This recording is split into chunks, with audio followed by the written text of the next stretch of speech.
Bryonia ওষুধটি হোমিওপ্যাথির এমন একটি কমন ওষুধ যে ওষুধটাকে অনেকেই বাড়িতে কিনে রেখে দেন এবং কোনো হোমিওপ্যাথি ডাক্তারের পরামর্শ ছাড়াই শুধুমাত্র জ্বরের ক্ষেত্রে এই ওষুধটিকে ব্যবহার করে থাকেন।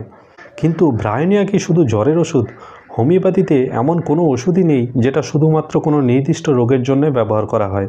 হোমিওপ্যাথি ওষুধ সম্পূর্ণ নির্ভর করে রোগীর সম্পূর্ণ চারিত্রিক লক্ষণের ওপর।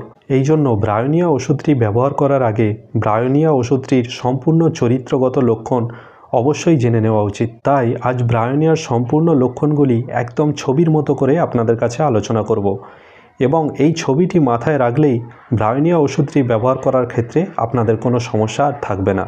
ব্রায়োনিয়া ওষুধের এই লক্ষণগুলো জানা থাকলে এই ওষুধটি শুধুমাত্র জ্বরের জন্য নয়, টাইফয়েড, নিউমোনিয়া, অ্যাপেন্ডিসাইটিস প্রভৃতি জটিল রোগের ক্ষেত্রেও আপনারা এই ওষুধটি ব্যবহার করে সুফল পেতে পারেন।